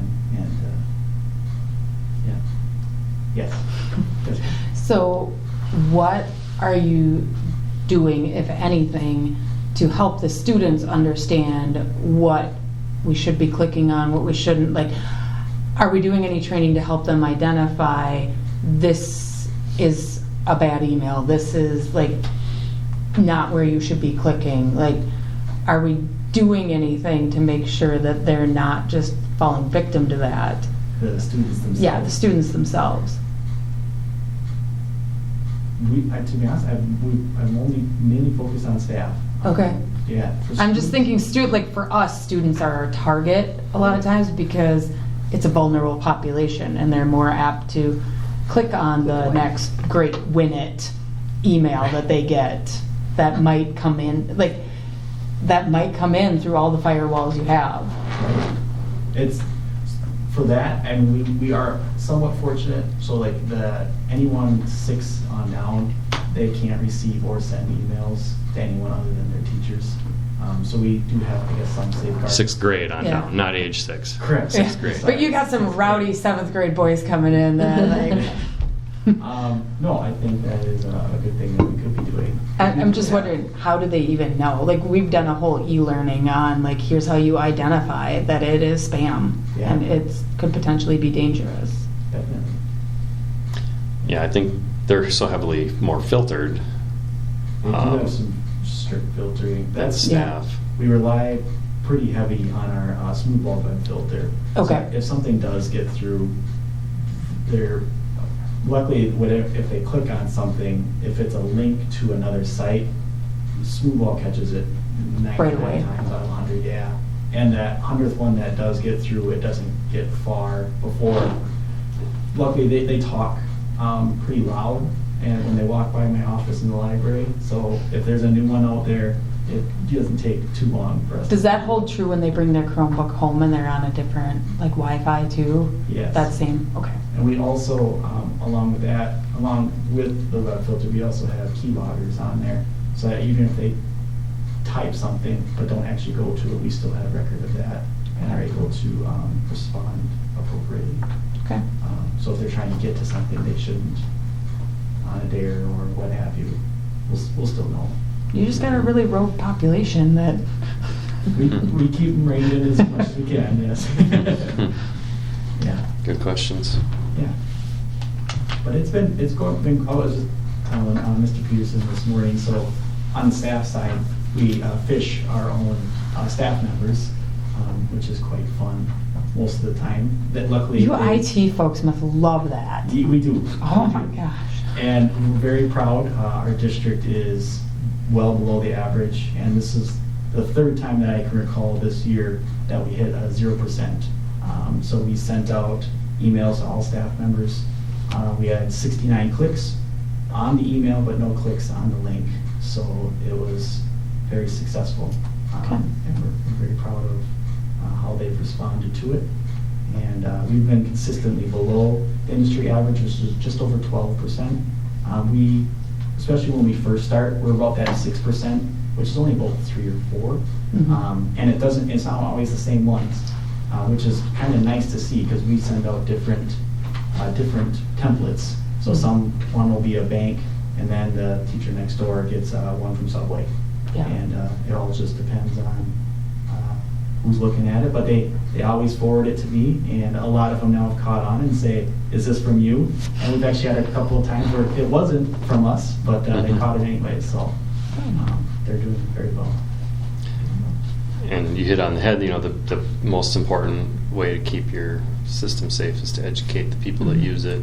And so when we start in service 2, we're going to be talking about multi-factor authentication and some of these efforts. And it's an opportunity too to compliment the staff. You Bo's going to share that again right there. Like, hey, you guys are doing a good job. You've got to stay vigilant with it. But just communicating to people that it is a real thing. It does happen, even in Clear Lake. And that just always be vigilant and have a little bit of a suspicious eye towards it. And that's your best defense of all. But then we want to have these responses in place if it's needed. So, and I think it's in that moment of kind of that chaos or whatever to be able to have that plan to go to say, when everyone's, asking you questions, what do we, to have that thing to follow and say, okay, here's step 1, let's do this. So I don't know, compliment Bo for the job he does. I mean, we're very fortunate to have Mr. Osmonrud monitoring our hardware and our software. He does an outstanding job. He's proactive. He's smart. He's on top of things. So we're very fortunate to have Bo. We're trying. Thank you, Bo. Yeah, Bo, thank you. All right, moving on then. I would ask for an approval of the plan if you guys can Oh, do that. entertain a motion. I move to approve the incident response plan for cybersecurity. Second. It's been properly moved and seconded to approve the incident response plan for cybersecurity. All in favor signify by saying aye. Aye. Aye. All opposed. Motion passes. The next item of business is approval of the 25-26 elementary student and family handbook. Other than updating dates, page numbers, and staffing, the only change is on the handbook, page 19. It might look like page 20 as you're scrolling. We're noticing that younger and younger kids are bringing cell phones and devices to school. So it just said during recess, inter recess 4th through 6th grade, but I just scratched 4th through 6th grade because they are coming in 2nd grade. So that's the only thing on that one. All right, I will entertain a motion then. I move to approve the student parent handbook. Second. It's been properly moved and seconded to approve the handbook. All in favor signify by saying aye. Aye. All opposed. Motion passes. The next item of business is the 25-26 elementary staff building handbook. Again, other than needing to update rosters, there are no policy changes. Then I will entertain a motion. I move to approve the 25-26 elementary staff building handbook. Second. It's Been properly moved and seconded to approve the 25-26 elementary staff building handbook. All in favor signify by saying aye. Aye. All opposed. Motion passes. The next item of business is the approval of the 25-26 teacher employment handbook. Yeah, and I just want to quick, thank the principals and the board. Approving those handbooks every year gives them the force of policy. It gives them the force of rule in the district. In a legal case or a case of a conflict about a rule enforcement, it's this is our policy. This has been board approved each year, so it's important that we do that. So I appreciate that we take the time to do that every year. So the teacher employment handbook, I was ready to say, hey, there's no changes, and then I really kind of took a finer tooth comb, and there's just a few little things. So on page 3 is the first. It's highlighted in yellow. Page 3, we've gone to more of 175 instead of 176 day calendar. So I just wanted to reflect that it's typically 175 or 176. The next one is on page 8, but on the bottom of the printed page it says page 6, but on your document it's page 8. There's a highlight there too. It says summer pay, compensation for summer work, this is for teachers, shall be at the rate of $24 per hour. I added in the phrase summer work related to curriculum or instruction shall be at the rate of $24 an hour. If we have a teacher come in and say, hey, I'm going to help mow lawns, we're not going to pay them that rate, we're going to pay them the rate of the job that they're doing. So it's a little clarifying little item, kind of nitpicky, but. And then the last one is something that, go to page 15 of the document, or it says 13 on the printed page, inclement weather. So this is something that has been not updated and it should have been. It says the first 2, and I've changed it to say the first 2 inclement weather days will not be made up. This has been our practice since about 2015. Mm-hmm. But it still had the old language in here about the first day not being made up, the second one being made up, and the third not, and so on. And we haven't done that since probably 2015. So I can say I missed it the last couple of years too. So I just cleaned that up. I caught that. I never caught it the last couple of years. So what we've done ever since we expanded the minutes per day, the first 2 snow days are not made up. Yeah. Third one is, and then the fourth one is the discretion of the board. So that was just something it's been our practice for almost 10 years. But so those are the only changes to the teacher handbook. Then I will entertain a motion. Make a motion to approve the teacher employee handbook. Second. It's been properly moved and seconded to approve the teacher employment handbook. All in favor signify by saying aye. Aye. All opposed. Motion passes. The next item of business is the support staff employment handbook. Okay, this one does have a couple different items, kind of cleanup items. So one of them is to, I'll just kind of say them and then we can look at them, discontinue of the spreading of pay for hourly employees. So one thing that we've been at practice of doing here for many years is an hourly employee turns in a time card. We've allowed them to spread their pay over 12 months. And we've had a few situations, we've asked our auditors, they did ultimately say you have the discretion as a board to allow this, but they said it's not recommended. But what you can do is you get in a tough situation where if you've scheduled a person's payout for the whole year and they go a little ways into the year and then they can't work anymore for some reason, and now you've overpaid them. Now you're in a tough situation to try to recoup that from the employee. So the spreading of pay. The second item is changing the name of personal leave. This is for support staff. On their handbook it says personal leave, and then on their absence sheet it's called personal leave, and it's led to a lot of confusion because support staff, and it's a lot of times it's the school year support staff at the elementary. So let's say it's one of the paraprofessionals. Because it's called personal day, they're under the impression that it's just a day to take off when they want to, and that's not how it's defined at all. A personal day is defined as a day to take off if you have personal business that cannot be conducted outside of the school day, which is like, I need to go to court, I need to go to the bank to close on a loan, stuff like that. I can't help it, I have to be gone. So the teachers have a very similar day in their contract, and it's called the individual business day. But on the support staff one, on the form it's called personal day, and so I would like to change it to call it individual business day. So it just leads to a lot of confusion. When people say personal day, they think it's something it's not. And then the last one is to allow the school year employees, so these would be people who just worked the 178-day contract, allow them the option to use a day of sick leave for canceled school days beyond the 2 that are allowed. So we've run into this situation before where the first 2 days they are allowed and they're paid for that. And that's a very generous thing that we do. The day was canceled, they're not allowed to come to work, so they lose that pay. So our district's been very generous to say, hey, those first 2, you kind of get. But then beyond that, they're unpaid, or we've worked out different things. Well, we've got an opportunity to come in and do something to make it up. This would give them the option to just say, if I've got banked sick leave days, I'd like to trade a sick day, so I lose a sick day and I can get paid for that 3rd day or 4th day or 7th day of no cancellation that we've seemed to have had lately. You might not want to say that. If I say it, it won't happen. Okay. So if we go into the actual handbook, you can see the wording changes. They're all highlighted. Page 4. Actually, what we did was we eliminated the language there, allowing the spreading of the pay. I can see it struck that whole paragraph, and then instead it just says, for all hourly wage employees, the payroll cycle shall be, and this was language that was actually in there, a 10-month basis shall be placed on 20 payroll cycles. Time cards reflecting actual hours worked must be completed by the employee and submitted to their appropriate supervisor for approval each pay period. Next one is on page 13, or the printed page 11.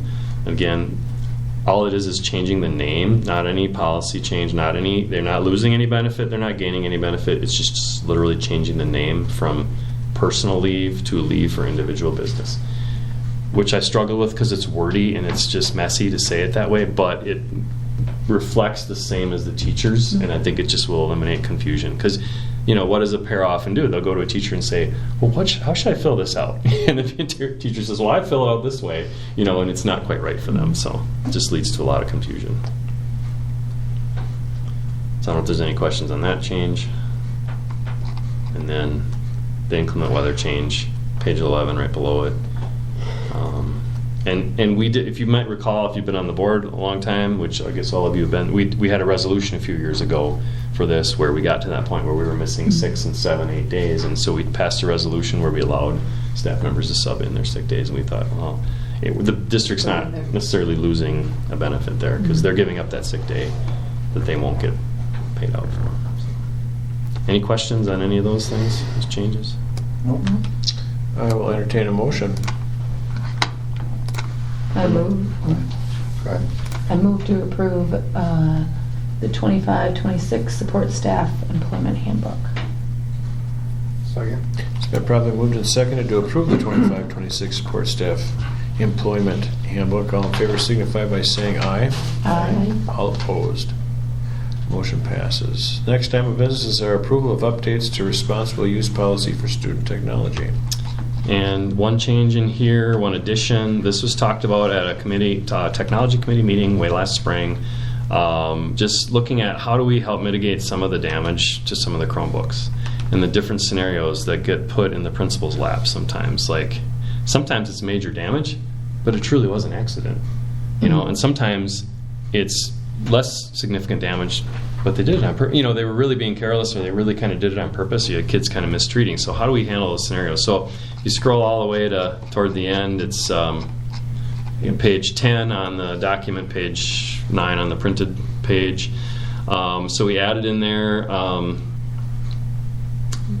the device will be yours for, this was already in, device will be yours for the duration of, it used to say your time at Clear Lake High School. Instead, saying the school year and longer for students at the junior senior high school. Take good care of it. Cost for damage, this is what we added. So the general response to damaged district-owned devices is outlined below. For damage done on purpose, students responsible for the full cost to repair or replace the device.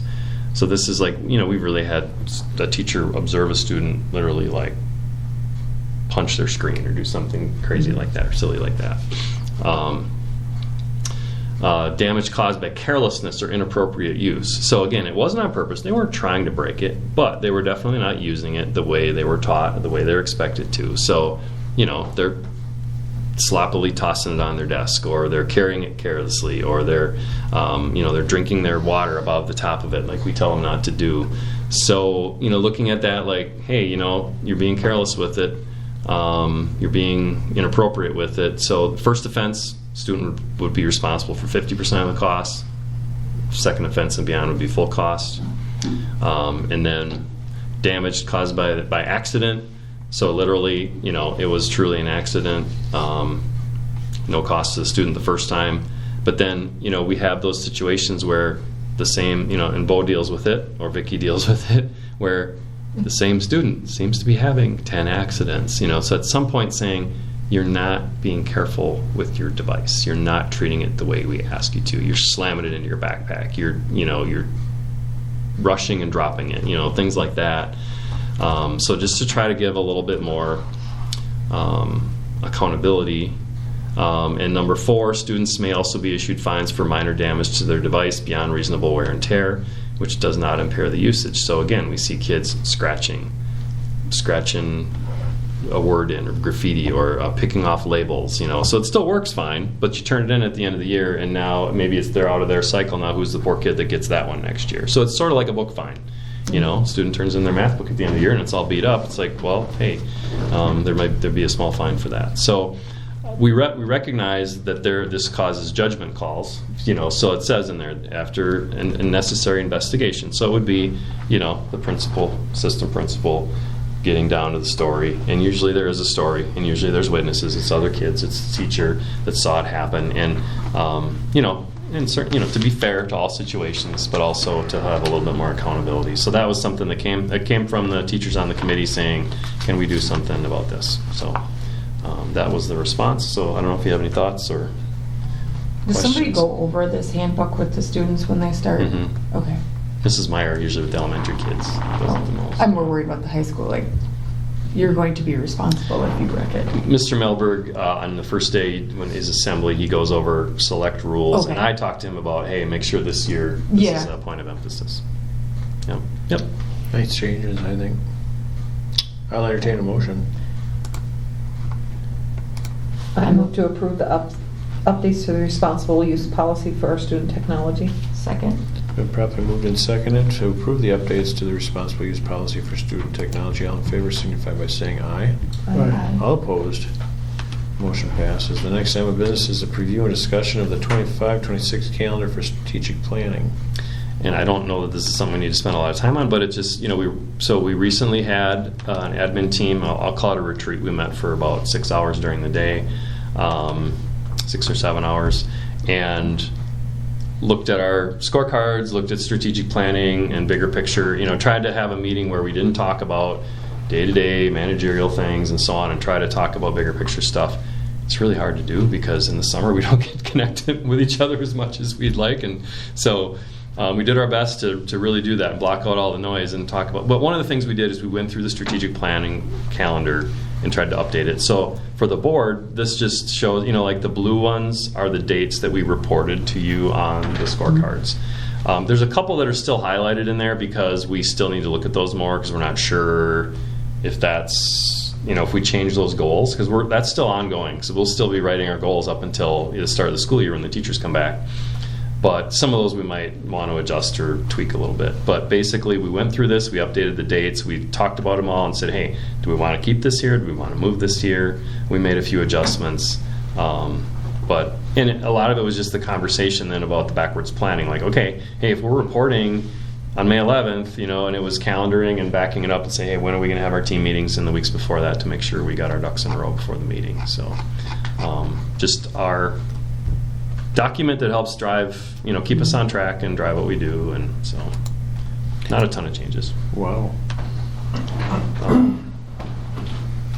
And so again, it's just for your reference there too. It's something to go back to and have and know what to expect. Hey, when are we going to talk about that? It's coming up. I'd say, I don't want to skip ahead, Greg, on this. No, I'm good. Yep. Kind of segues into the next item, which is review of the board and the superintendent calendars. And again, we shared these over a year ago with, talked about, I just kind of revamped the look of it, but I just went through and just, what are the things that happen typically every month for the board, and just divided it up into, policy reviews that happen throughout the year. Like last month we updated our academic standards, and, our building handbooks we're doing last month and this month, and professional development for the board, different reports that come to the board, school and community connections, and then financial and other board business like tonight, approving the preliminary budget. That happens in August. The annual meeting happens in August. So this is just kind of an overview of the year, and this is a nice thing to see again what's coming, what to expect. Hey, when do we talk about that again? And obviously this can be tweaked and adjusted a little. There's some things that we said maybe we'd do in August and we did them in July, and maybe vice versa. Or like if we have a new board member, this is a nice thing to give to a new board member to say, hey, this is what it looks like. This is the work that we do on the board as board members. Same thing with the superintendent calendar. It's just an outline of what are some of the major, it's certainly not by any means a job description or everything that the superintendent does, but it's just like, hey, what are some of the highlights at different months, different times of the year that we're kind of focusing on? And every year is a little bit different. So I'd say both of these are meant to be kind of like living documents that get adjusted over time. But again, just want to share annually just for the board to review and know kind of that there is a process of planning and looking ahead and A peek behind the curtain. So, thanks, Chris. All right, let's move on then to reminder of district annual meeting date, August 25th, 2025 at 7 p.m. Okay, so yeah, just to let our public know, the notice will go out here with an approval of the preliminary budget. We'll put the notice out and have the annual meeting. And it's 7 p.m. that night, so a little later than we usually meet. We'll do it in the library again. So. Okay, next item of business then is our second reading of the board policy updates and approvals. How did I do this the last time? I don't know that we had any questions on these the first round. And there's also the rescinding of those policies. I think we just state them and... Yeah, so I'll entertain a motion on board policies 1100, 1130, 2210, 2271.01, 2416, 3230, 4230, 5113, 5330, and 5512, and rescind policies 5341, 5611. I guess that's it. That's it. So I'll entertain a motion on those policies. I move to approve the second reading and the rescinding of the two. Do I hear a second? Second. It's been properly moved and seconded to approve these updates and approvals and rescissions, if that's a word. Yeah, I was wondering what that word would be. All in favor signify by saying aye. Aye. All opposed? Motion passes. All right, first reading, policies. I would characterize these as fairly simple and straightforward like the last round. I mean, there's nothing, it's updates. So the first one is a fund balance policy. We have it already. When I go through these with our Neola rep, Ed Cerny, we look to simply reflect what we currently do, but we don't have a fund balance policy that specifically says you will keep this many dollars or this much percent. It says, avoid short-term borrowing for cash flow purposes and cover unforeseen expenses or unrealized revenue sources. Demonstrate financial stability to preserve or enhance the district's bond rating. So, I don't know if there's any questions on that one. Hadn't been updated for 5 years. Petty cash, this is a new policy. And again, it's very short and simple, but it's just saying no petty cash fund may be used to circumvent the purchasing parameters. No petty cash fund shall exceed $1,000 unless approved by the board. So the petty cash would be what's in, say, Mrs. Nordby's drawer on a day. Now, she will oftentimes have more money, like on a day after a big sporting event and so on, there'll be a lot more cash in there, but it doesn't stay in there. It gets deposited in a timely fashion. But she will keep up to $1,000 in there because, we have multiple events going. She needs to put out a cash box for the concessions, a cash box for admissions, a cash box for the other concessions, cash box for the other admissions, for the other event, So pretty soon, she said they used to keep a small amount in there, smaller, and then they were running to the bank all the time. So we do keep a little bit bigger amount during those seasons where we have a lot of concessions and so on.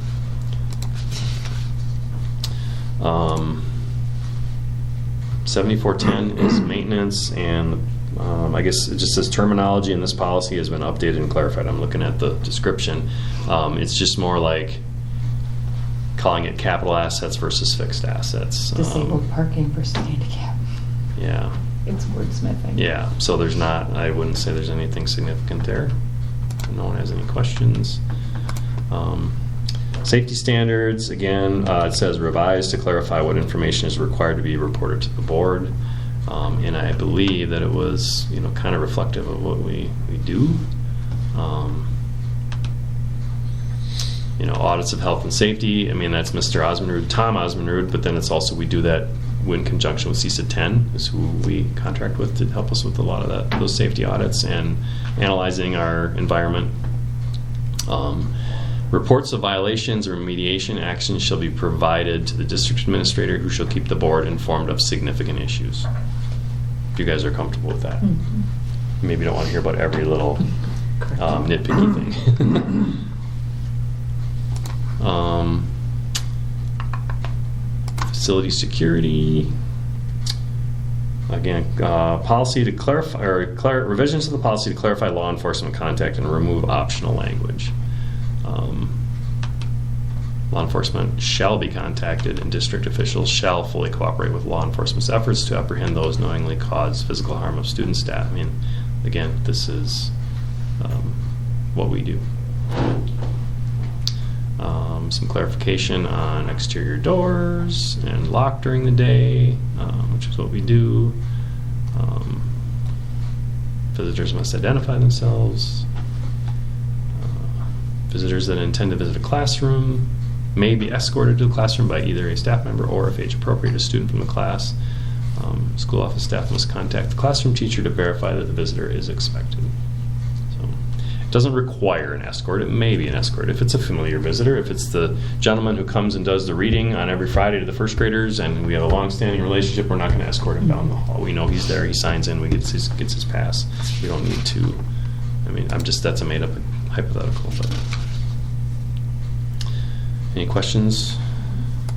7540 and .03 and .04 updated to reflect new requirements by the FCC.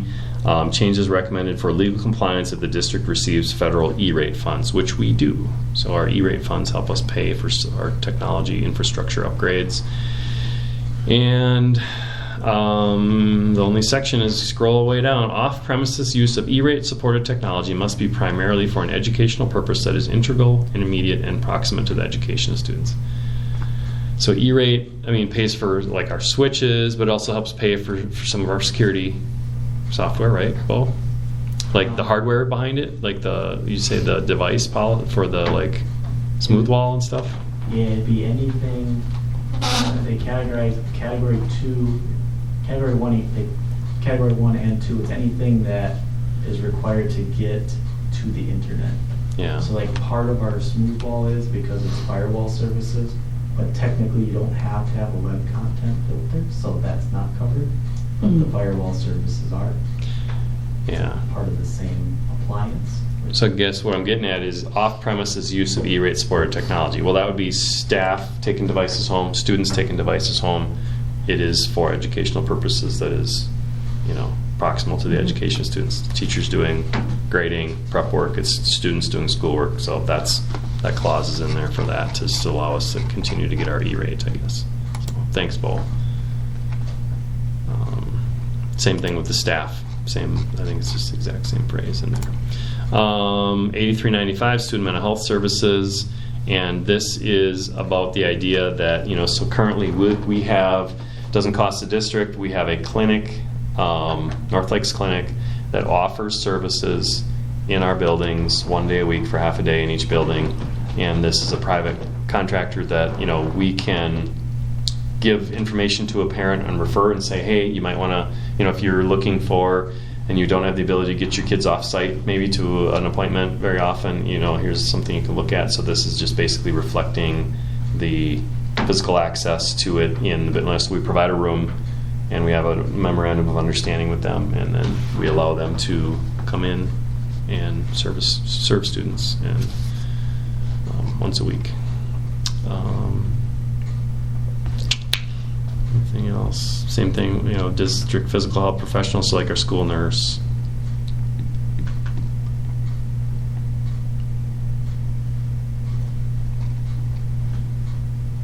Any questions on that one? I guess it's good when they're boring, right? Yeah, Right? pretty It just Or means they that. just wordsmithed it. Yeah, and I do appreciate that we have Neola doing this for us, because, if we didn't, who would be doing these updates for us, so. Greg. No supposed to changes in the nominate policies somebody? this year. Yeah. Right.